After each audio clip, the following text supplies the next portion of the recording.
Swastiastu, Namo Buddhaya, salam kebajikan, salam sehat, dan salam sukses untuk kita semua. Alhamdulillah, hari ini podcast Sinikman Kantor Kementerian Agama Kabupaten Melawi, yakni podcast seputar diskusi informatif, kinerja dan beriman, kembali menyapa pemirsa atau sahabat Sinikman di mana saja berada. Hari ini bersama saya, Ketua IPARI Melawi, yang dalam hal ini akan memandu podcast Sinikman hari ini. Podcast Sinikman kali ini akan berbincang-bincang tentang salah satu prestasi yang telah dicapai oleh Kantor Kementerian Agama Kabupaten Melawi, khususnya di seksi haji dan bimas Islam. Prestasi ini adalah nominasi Penyuluh Agama Islam Award tingkat nasional tahun 2024 yang diraih oleh Penyuluh Agama Islam Kantor Kementerian Agama Kabupaten Melawi dari Kantor KUA Kecamatan Belimbing, yakni Ustadz Faisal. Alhamdulillah, saat ini Ustadz Faisal telah bersama kita. Assalamualaikum Ustadz, apa kabar? Waalaikumsalam warahmatullahi wabarakatuh. Sehat? Alhamdulillah, sehat lahir batin. Alhamdulillah, beliau ini juga sekaligus sekretaris PD IPARI Melawi, pemirsa. Jadi hari ini akan ada bincang-bincang Ketua IPARI dan Sekjennya Sekjen IPARI Melawi. Mudah-mudahan bincang-bincang ini memberikan inspirasi buat kita semua. Baik Ustadz, kali ini kita akan berbincang-bincang dengan Ustadz Faisal yang telah kami sampaikan tadi bahwa beliau ini adalah baru saja mengharumkan nama Kantor Kementerian Agama Kabupaten Melawi khususnya dan umumnya Kantor Wilayah Kementerian Agama Provinsi Kalimantan Barat dalam sebuah event bergengsi tahunan, yakni Penyuluh Agama Islam Award tahun 2024 di Jakarta pada bulan Agustus lalu ya Ustaz ya? Iya, ya. Agustus tanggal 19 waktu itu. Ya, tanggal 19. Sedikit kami sampaikan bahwa Penyuluh Agama Islam Award ini baru 2 kali. Nah, ini tahun kedua. Tahun kedua ya. Yeah. Sebelumnya namanya adalah Penyuluh Agama Islam Teladan. Nah, tapi ada inovasi dari Kasubdit mengubah namanya menjadi Penyuluh Agama Islam Award. Oleh karena itu mungkin pemirsa Sinikman penasaran nih Ustaz, apa sih Penyuluh Agama Islam Award itu? Mohon dijelaskan kepada kami. Ya. Jadi Penyuluh Agama Islam Award atau yang disingkat PAI Award itu merupakan apresiasi yang diberikan oleh Bimas Islam terhadap kinerja dan inovasi para penyuluh agama Islam yang berada di seluruh Indonesia. Jadi seperti Pak Ketua sampaikan tadi, PAI Award ini merupakan semacam generasi yang terbarukan dari penyuluh teladan yang sebelumnya bernama Penyuluh Teladan. Dan kalau saya pribadi memang lebih enak dengan konsep dan nama PAI Award.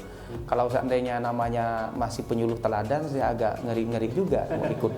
Karena kalau Penyuluh Teladan itu kaitannya bahwa kita adalah sosok yang bisa diteladani sebagai pribadi maupun sebagai bagian dari ASN secara umum. Jadi kalau PAI Award itu memang lebih mengarah ke kinerja ataupun inovasi yang dibuat.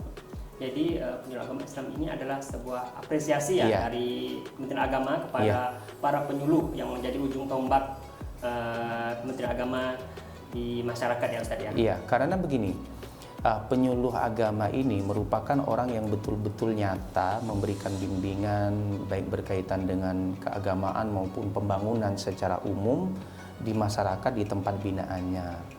Dan itu ya bukan berarti mengharapkan apresiasi. Kayaknya di beberapa daerah itu agak dipandang miring. Apa sih peran penyuluh agama? Nah, salah satu tujuan yang disampaikan oleh Pak Kasubdit waktu itu ya minimal beginilah. Ketika misalnya MTQ tingkat nasional, ketika ada peserta yang juara, ketika pulang itu disambut mendapatkan bonus dari gubernur, bupati dan semacamnya. Nah, paling tidak mudah-mudahan upaya Subdit Penyuluh Agama Islam ini menjadi semacam stimulus agar keberadaan penyuluh itu dianggap ada gitu. Dan alhamdulillah memang dari PAI Award kemarin di Kalimantan Selatan itu ada 4 kalau tidak salah ya. 4 peserta, dan itu masuk sebagai nominasi walaupun tidak juara, itu dapat apresiasi dari PJ gubernur atau gubernurnya begitu. Luar biasa ya. Iya, luar biasa. Mudah-mudahan nanti Pemprov Kalimantan Barat bisa mudah-mudahan bisa memberikan apresiasi juga seperti yang diberikan oleh kantor Kementerian Agama kita melalui kantor Kementerian Agama di Kalimantan Selatan. Baik Ustaz. Selanjutnya kalau boleh tahu apa saja sih kategori dari Penyuluh Agama Islam Award ini? Mungkin ada kategori tersendiri. Tadi saya sampaikan tadi kan ada 4, kalau di Kalimantan Selatan itu kan ada 4 perwakilannya. Jadi ada 8 kategori untuk PAI Award 2024. Kalau sebelumnya 2023 itu masih 7 ya, ditambah 1. Jadi kalau disebutkan, mudah-mudahan ini urutannya benar. Yang pertama itu peningkatan literasi Al-Quran, kemudian yang kedua pemberdayaan ekonomi umat, kemudian pendampingan kelompok rentan, pendampingan hukum, kemudian pelestarian lingkungan hidup, kemudian metode penyuluhan baru. Sudah berapa nih? 6 ya? 6. Kemudian moderasi beragama, ini ada yang kelewat 1 nih, entah lupa apa, atau Pak Ketua ingat. Ya, yang jelas ada 8 itu. Apa satunya? Literasi Al-Quran. Ya, intinya ada 8. Kesehatan masyarakat. Ya, kesehatan masyarakat. Baik, berarti ada 8 kategori ada ya. 8. Setelah tahun kemarin ada 7, berarti ada penambahan kategori moderasi beragama. Mungkin karena moderasi beragama ini adalah salah satu program unggulan agama, jadi dimunculkan juga di Penyuluh Award ini. Baik Ustaz, kalau boleh tahu mengapa Ustadz lebih tertarik dari beberapa kategori tadi? Ada 8 kategori. Ustadz mengambil kategori apa dan mengambil tema apa dari kategori tersebut? Saya mengikuti kategori metode penyuluhan baru, dan yang saya angkat sebuah inovasi di sini bernama iBerkah. Jadi iBerkah itu platform berbasis LMS yang bisa digunakan untuk inovasi pelaksanaan bimbingan pernikahan. Jadi iBerkah itu sebenarnya punya 2 makna. Itu kalau secara harfiah itu merupakan singkatan dari integrasi bimbingan pernikahan. Tetapi ada makna filosofis juga di balik itu yang berisi sebuah harapan. Jadi iBerkah itu kan ada kata berkah ya, ada kata bahasa Arab. Jadi mudah-mudahan setelah mengikuti bimbingan pernikahan di iBerkah ini, para peserta, para keluarga, kehidupan rumah tangganya menjadi berkah, menjadi sakinah, mawaddah, warahmah. Oke, menarik sekali. Jadi inovasi iBerkah ini, dari kata iBerkah tadi tidak hanya sebuah singkatan dari tapi juga ada harapan di sana. Setelah mereka mengikuti bimbingan perkawinan melalui LMS ini, website iBerkah ini juga ada harapan semoga peserta ini menjadi keluarga yang sakinah, mawaddah, warahmah. Baik Ustaz, kemudian tentu ada alasan lah, ada argumentasi mengapa Ustadz mengambil kategori penyuluhan baru dari 11 kategori tadi, dan mengapa mengambil tema tersebut, sehingga dengan demikian Ustadz melakukan terobosan di bidang bimbingan dan penyuluhan tersebut. Jadi yang pertama itu karena ini yang saya lakukan dalam semenjak saya menjadi bagian dari Kementerian Agama, ini yang saya lakukan. Jadi kalau kategori-kategori yang lain, misalnya peningkatan literasi Al-Quran, walaupun kita punya bimbingan TPA atau TPQ, cuma kan kita ngajar biasa saja, tidak ada inovasi yang bisa dimunculkan di situ. Atau mungkin berkaitan dengan kategori yang lain, misalnya moderasi beragama, walaupun ya saya juga Pak Ketua kan dilibatkan di Pokja Kampung Moderasi Beragama, cuma saya sendiri merasa tidak ada inovasi yang kemudian membedakan menjadi ciri khas yang layak untuk diangkat. Oleh karena itu kemudian saya lebih pas untuk mengangkat apa yang selama ini sudah saya perbuat, yaitu iBerkah, inovasi integrasi bimbingan pernikahan. Jadi menurut Ustadz tadi kan bahwa di kategori penyuluhan baru ini ada sebuah inovasi lah kan, ada sebuah inovasi yang real yang telah Ustadz lakukan. Nah, kalau boleh tahu apa sih keunikan atau keunggulan dari inovasi ini? Kemudian kalau kita gali lagi lebih dalam, apa sih manfaat dari inovasi yang telah Ustadz lakukan ini kalau kita kaitkan dengan pelaksanaan bimbingan dan penyuluhan, fokusnya tadi kepada bimbingan dan perkawinan. Iya. Jadi kalau diurutkan sebenarnya begini. Jadi kita kan di Kementerian Agama itu mungkin bahasanya diarahkan atau dianjurkan begitu untuk melakukan transformasi pelayanan. Nah, dalam konteks penyuluh itu kita dituntut untuk melakukan transformasi penyuluhan agama Islam. Maka ketika kita menggunakan media berbasis digital untuk sebuah pelaksanaan penyuluhan, maka itu mudah-mudahan ini klop gitu, nyambung dengan maunya Kementerian Agama. Nah, kenapa kemudian iberkah dan kenapa kemudian iberkah ini berbasis LMS? Padahal kan banyak kan platform digital yang bisa kita pilih, bisa mungkin pakai video pendek atau reel di Facebook atau di Instagram atau mungkin di TikTok. Itu kan kayaknya kalau bahasa sekarang itu lebih relate katanya, lebih bersesuaian. Cuma kalau menurut saya pribadi yang alhamdulillah juga punya pengalaman di dunia digital, ada kekurangannya ketika penyuluhan disampaikan sepenuhnya lewat YouTube, lewat Instagram, lewat TikTok dan sebagainya. Karena penyuluhan ini kegiatan yang harus kita laporkan. Dan laporan itu kan harus ya paling tidak mencantumkan nama, di mana alamat dan sebagainya. Kalau sepenuhnya berbasis, misalnya kita ambil contoh di Instagram, itu kan kita tidak tahu nama asli dari orang yang menonton. Mungkin hanya bisa tahu nama akun, atau lebih dari itu kita hanya bisa mengetahui device atau perangkat yang digunakan, entah itu menggunakan laptop, menggunakan tablet, atau menggunakan HP. Atau mungkin bisa juga mengetahui negara mana yang menonton, kemudian alamatnya, kota atau kabupatennya di mana. Ini detail sekali Ustaz ya, untuk mengetahui siapa saja yang mengikuti bimbingan ini ya. Iya.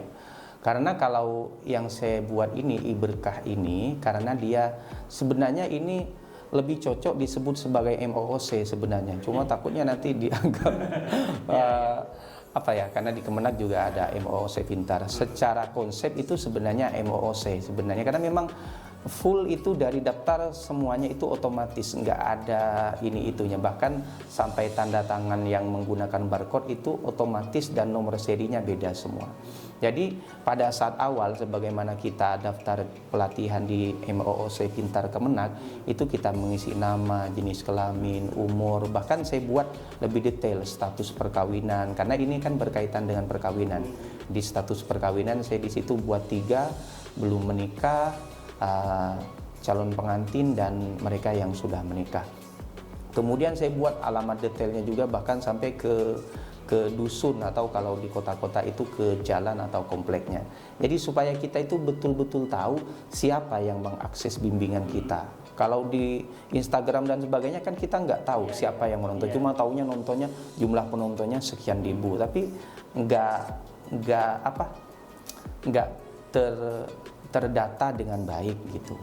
Jadi kalaupun mau diklaim itu nggak bisa gitu kan. Misalnya jumlah penontonnya 1000, bisa jadi itu adalah penonton, apalagi sekarang kan kayak semacam disuntik atau beli view atau beli subscriber itu. Kalau ini kan nggak bisa. Berarti tadi Ustaz sampaikan selain untuk calon pengantin, tadi Ustaz menjelaskan juga ini juga aplikasi ini juga untuk yang sudah menikah. Itu gimana Ustaz? Karena memang untuk sementara ini ada 2 kelas bimbingan yang disediakan. Yang pertama itu bimbingan pranikah bagi Jatin. Jadi ini cocok bagi pemirsa yang mungkin masih belum menikah.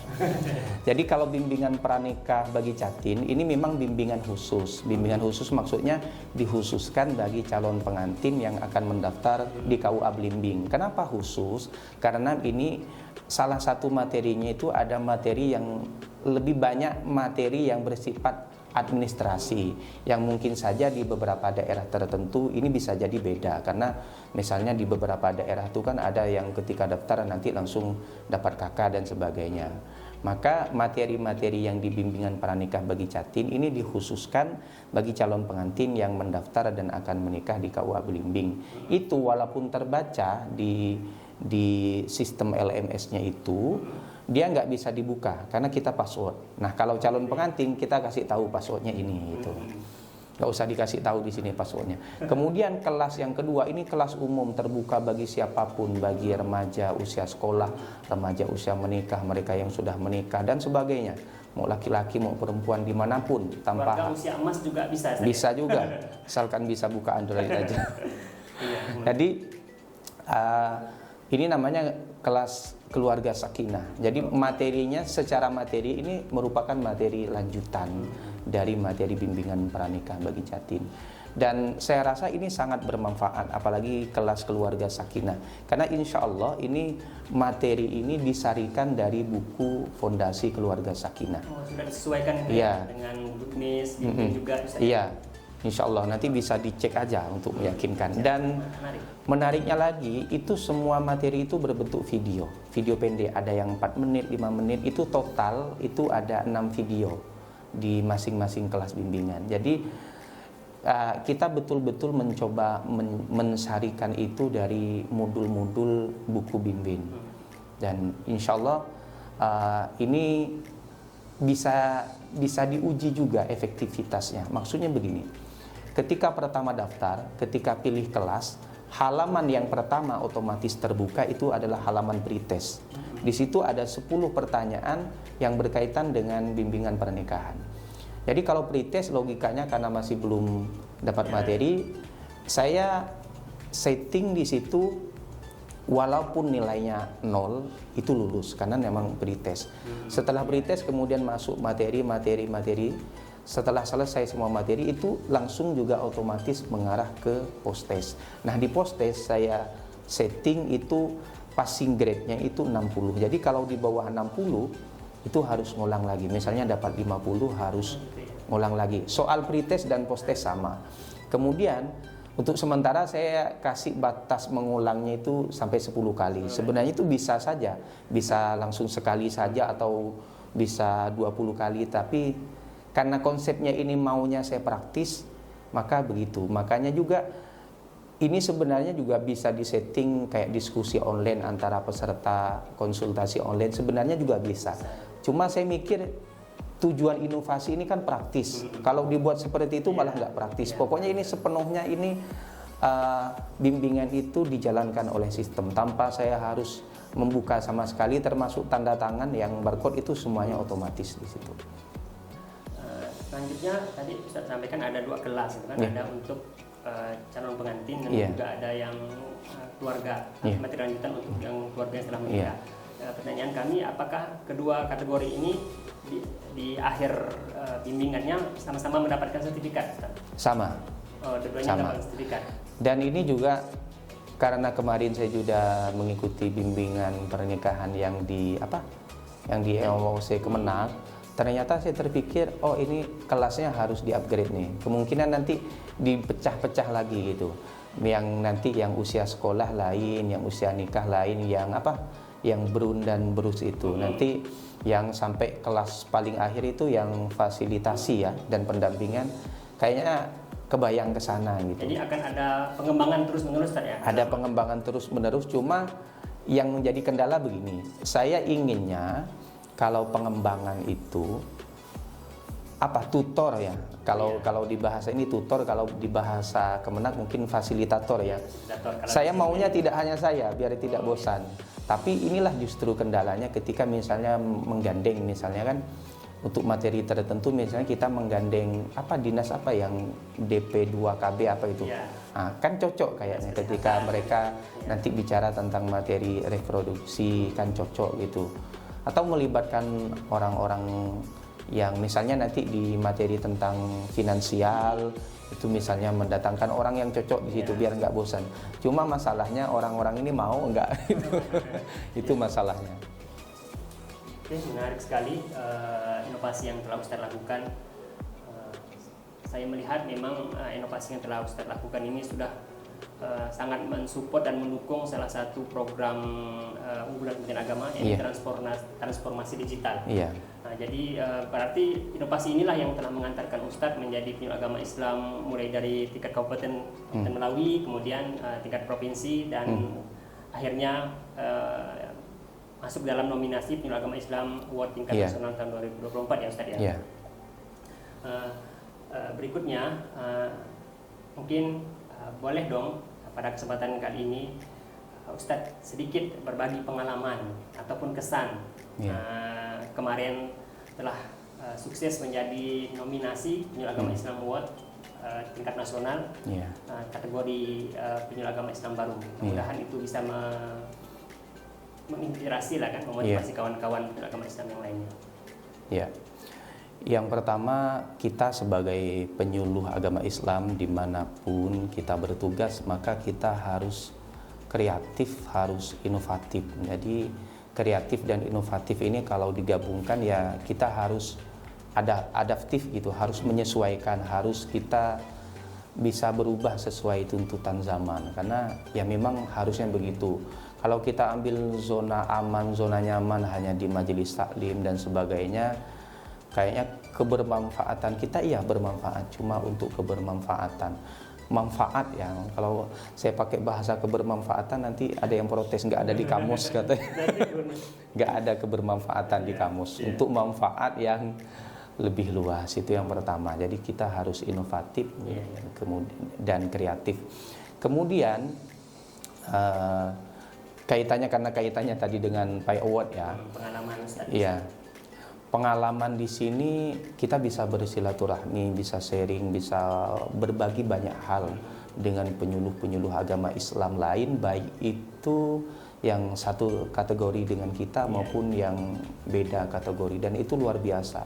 Jadi ketika kita menganalisa inovasi peserta lain, menginovasi kawan-kawan menganalisa inovasi-inovasi dari penyuluh-penyuluh agama yang ada di berbagai wilayah ini, itu menjadi tambahan bagi kita. Oh, ini ternyata kurangnya saya. Oh, ternyata ini kayaknya yang bisa cocok, bisa kita bawa pulang ke daerah kita gitu. Baik, Ustadz, rasanya pengen berbincang-bincang lama dengan Ustadz, berbagi pengalaman, namun karena waktu yang singkat. Namun pada kesempatan kali ini sebagai closing statement kita dalam podcast Sineman, mohon Ustadz bisa memberikan pesan kepada kawan-kawan penyuluh agama Islam, baik itu penyuluh agama Islam PNS, P3K maupun non PNS. Semoga beliau mereka bisa terinspirasi, termotivasi untuk berkinerja baik dan terus berinovasi dalam memberikan layanan terbaik kepada masyarakat. Ya, baik. Yang pertama, karena kita sebagai umat yang beriman, maka sebaiknya sejak dari awal, baik ketika diniatkan untuk mengikuti lomba ataupun membuat inovasi memang secara umum, kita tentunya harus banyak berdoa sehingga niat dari awal yang sudah baik itu terus terjaga baik sampai selesai. Kemudian yang kedua, teruslah berkarya, berinovasi, berbuat baik kaitannya dengan tugas kita sebagai penyuluh agama Islam. Dan yang ketiga, yang tidak kalah penting, kita harus berkoordinasi dalam rangka mewujudkan atau mencapai keinginan dan cita-cita baik kita. Karena sebaik apapun keinginan kita, kalau tidak dikoordinasikan, tidak kemudian mendapat support dari orang-orang baik di sekeliling kita, maka susah untuk diwujudkan. Maka berbuat baik dan berkoordinasi dengan orang-orang yang baik. Jadi ini paling terakhir ya, saya kutipkan semacam quote, di dunia ini begitu banyak orang baik, jika kamu tidak bisa menemukannya, maka jadilah salah satunya. Terima kasih Ustadz, terima kasih atas pengalaman sharingnya pada kesempatan podcast Iman kali ini. Para pemirsa podcast Iman yang berbahagia di mana saja berada, demikian bincang-bincang saya bersama Ustadz Faisal, SKOMI, Penyuluh Agama Islam Kantor Kementerian Agama Kabupaten Melawi, dari Kantor Pusat Agama Blimbing, yang telah mengharumkan nama kantor Kementerian Agama Bukan mengharumkan, membawa, tapi masih belum harum. yang telah membawa nama baik kantor Kementerian Agama Kabupaten Melawi di kancah nasional. Semoga beliau ini bisa menginspirasi sahabat Siniman di mana saja berada, khususnya kawan-kawan penyuluh agama Islam di seluruh Indonesia. Demikian dari kami akhiri. Wallahul muwaffiq ila aqwamit thoriq. Wassalamualaikum warahmatullahi wabarakatuh.